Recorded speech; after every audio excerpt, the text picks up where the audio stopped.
Assalamualaikum warahmatullahi wabarakatuh, and hi. So today I'm going to present my final year project for subject CSP 650 for session March 2020, July 2020. So before we dive into the presentation, let me introduce myself. I am Awang Muhammad Mirza bin Awang Masra from class CS 2536B, undertaking program Bachelor's in Computer Science, Hans Multimedia Computing. First and foremost, let me thank these three persons who are in charge for my final year project. My supervisor, Dr. Nur Hidayah, my examiner, Puan Anita, and my CSE lecturer, Dr. Nur Aiza. The title of my project is Promoting Malaysian Folktales Through Role-Playing Games. So, as we know, Malaysia is rich with its culture. Malaysia has lots of folktales, stories and myths that are being passed by generation and generation through the people. So basically, the game that I'm going to produce is loosely based on the stories and tales and the character from the folktales. The target for the games is also the youth of Malaysia, which is the younger audience inside Malaysia. During the research, I found that the youth of Malaysia lack of exposure on our own folktales, where a research done by University Technology Petronas shows that our younger audience, the children, know the character from the Western stories of folktales more than our own folktales. For instance, Cinderella, Snow White, and also Rapunzel. Another problem that I found during my research, there are lack of digital material that cover Malaysian folktales that are suitable for our young generations.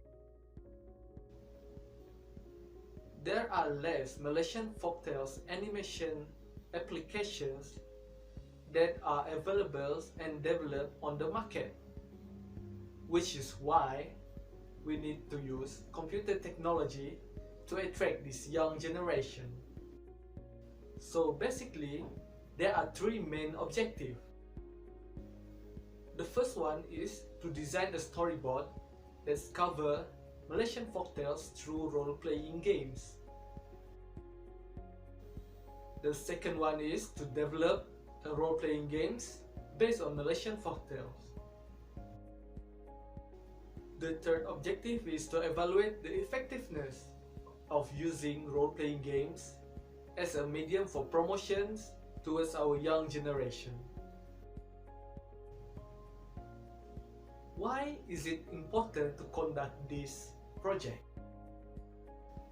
Our cultural heritage would lose in time and will be forgotten by the next generation if the current young generation does not aware and explore our own cultural heritage, and in this case, it is our Malaysian folktales. That's why I chose to create a role-playing games or game generally, is because our young generation are more familiar towards games where they are born in technological era, and this might attract them to explore more about the subject when it are built in a digital way.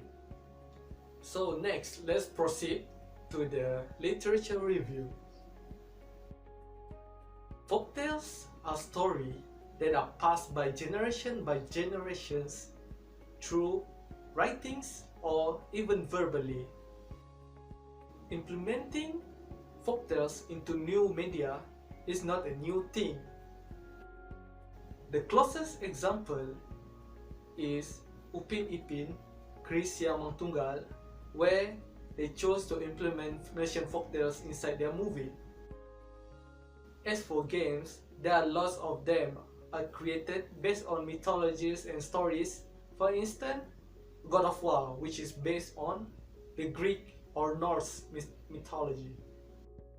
There are a lot of type of game genre, for instance, adventure games, strategy games, and so on. The list goes on.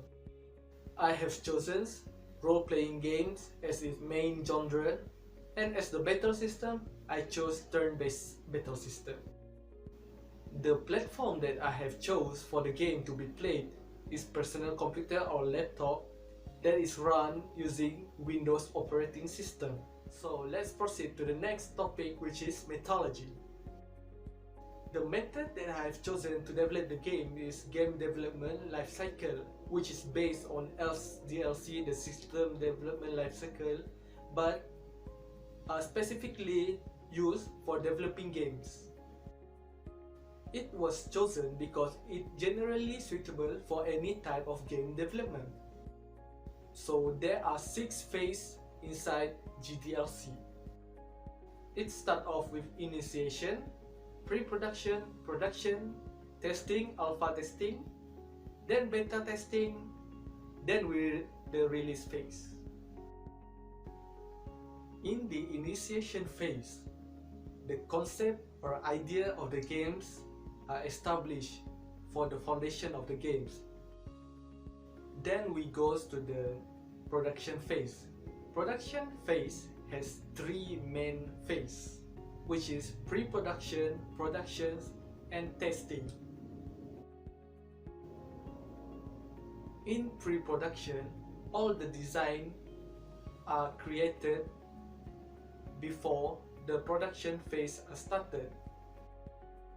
When all the items or components of the games has been created, then we can proceed to the production phase, where we start developing our main games. After the game finished developed, then we can proceed to the alpha testing, where alpha testing check the functionality of the games. These 3 phases will loop until the prototype of the games are ready for the public to test. The next phase is beta, which is beta testing actually. Beta testing involves public or outside audience besides the one who are developing the projects. We gain the feedbacks from the user in order to improve the games. So the last phase is release phase, where the game are ready to be played or buy by the public. Then we release it via online or by the store. But in our project case, we does not release the game as we are developing it for academic purposes. So now we proceed to the design and development. There are many items need to be designed in design phase. First, the character design. All the character sprite, the player or non-playable character, all are inspired by the custom which are in the 50th century in Malacca. Only the main character are oddly designed because he is not from that era.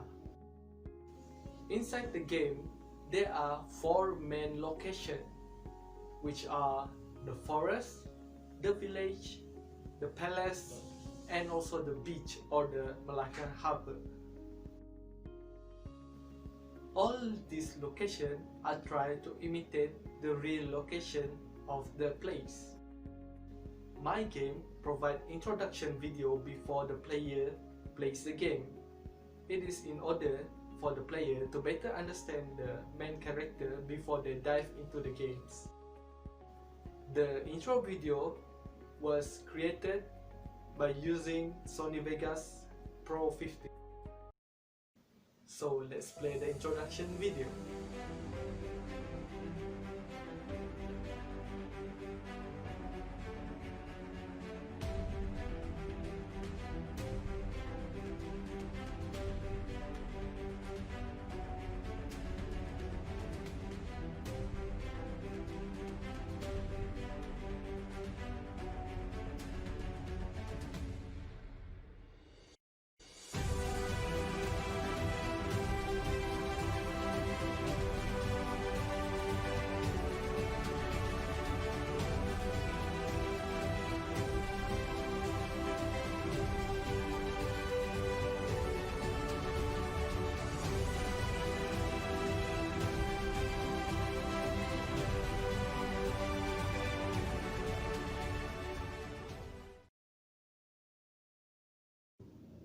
The games was fully developed by using Unity 2019 version.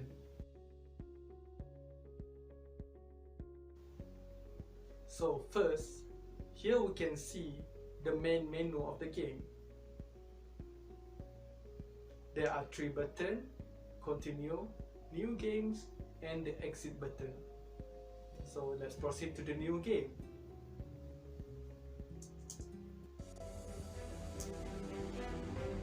As we click to the new game button, now we proceed into the introduction video. I also provide the skip button for the user to skip the introduction video. In the first scene, the player arrives inside a forest where he is dumbfounded while he was there. Here you can see a dialogue box where he is talking with himself. Then suddenly a wild kancil came to him and gave him some hint. Player proceed to the next scene, which is inside the village.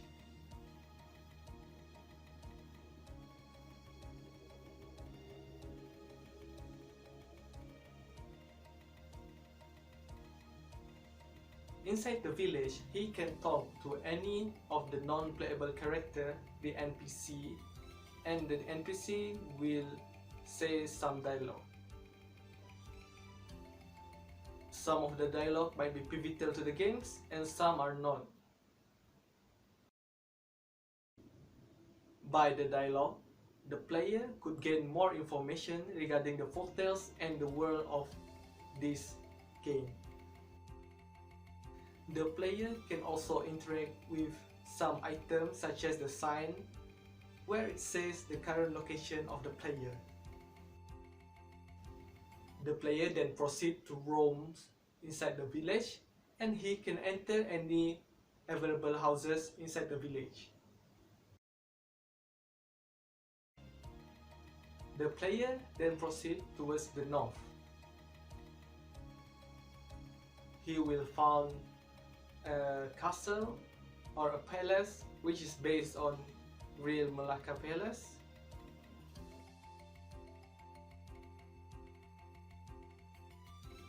Inside the palace, he will meet Sultan and Bendahara Tun Perak alongside with Hang Tuah, where the Sultan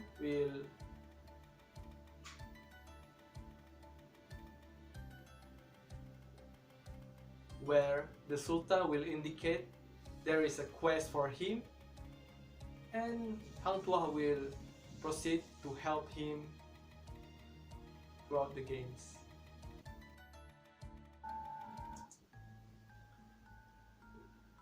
So when the player went back towards the village, now all the villagers are gone, as the village are now treated as battlefield. A random enemy will appear when the player stays still or roam inside the battleground. Here we could see 3 enemies on the left side and the player alongside with Hang Tuah on the right side. There are 4 menus. There are 4 buttons on the menu below. The first one is to attack, second is special move, then item, and then run. When the player press attack, then the menu changes to target, where the player needs to choose which enemy he wants to attack. As for special buttons, this is a special move with higher damage which consume their MP. For instance, in this case, Hang Tuah used Chris Step as his special move. After every battle, the player will receive a reward. Here we could see they receive wooden Chris and iron armor. The player then proceed roaming the village until they found the final boss, and in this case, it was Taming Sari. When he found the boss, the final battle are triggered. The battle sequence are nonetheless the same, but after finishing the boss, then the quests are now fulfilled. A message box will appear state that you have finished the quest. Now the villagers are appearing back inside the village. Now the players are free to roam to any location available inside the game, and when he go to the beach later, when he interact with a certain person, a new quest will trigger, but the battle scene is quite nonetheless the same, so I will not show you the games. As the game are finished developed, then we send out towards the tester or respondent, where they will send back a feedback regarding the games. As method for evaluation, I have chose game-based learning evaluation model, where it can measure the effectiveness of serious game. Inside GEM, there are 3 methods that are stated. I have chose motivated strategy for learning questionnaire in order to evaluate the effectiveness of using games as medium for promoting our folktales. One of the components that are tested inside MSLQ is the player motivation.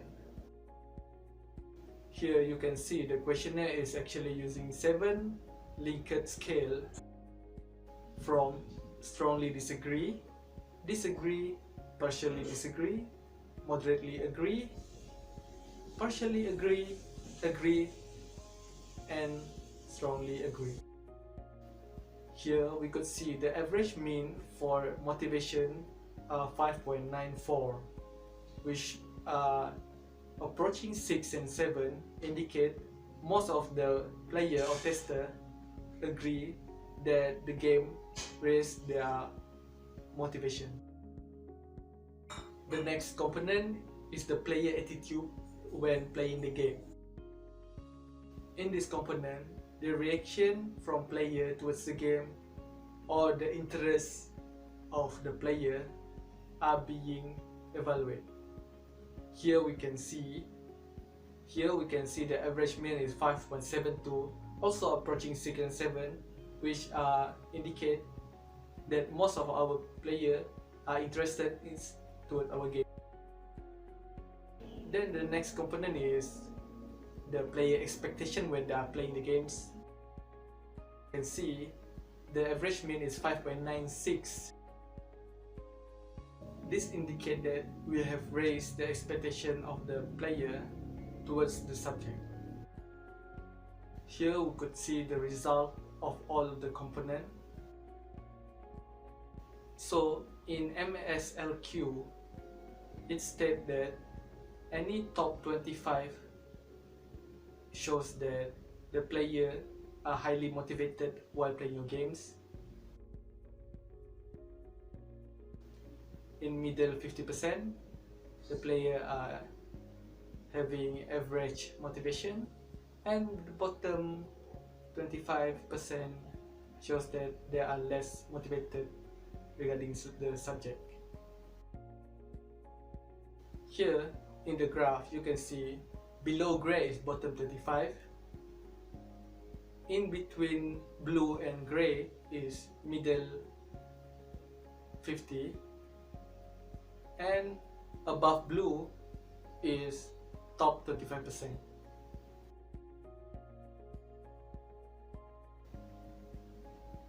The yellow line is the average mean that is obtained from the questionnaire, and the line is above the top 25%, which indicate that the player is highly motivated regarding the subject. And in this case, the player is highly motivated while playing the games of our folktales. Now we have come to the end of the presentation. We can conclude that using games could be effective in order to promote our folktales towards young audience as they are appealing towards them. By combining folktales and games, it can stimulate to pique the interest of the player to explore more or further regarding the content of the game, which is our folktales. In the future, I would suggest to add more character, more story, more location, and even dive into other races' folktales. I also hope in the future the game will be developed in multiple languages. If the game go well, we could publicly or globally commercialize the game and promote our cultural heritage globally to any country inside the world. And that's it. Thank you for listening. I am Awang Mirza. Have a nice day.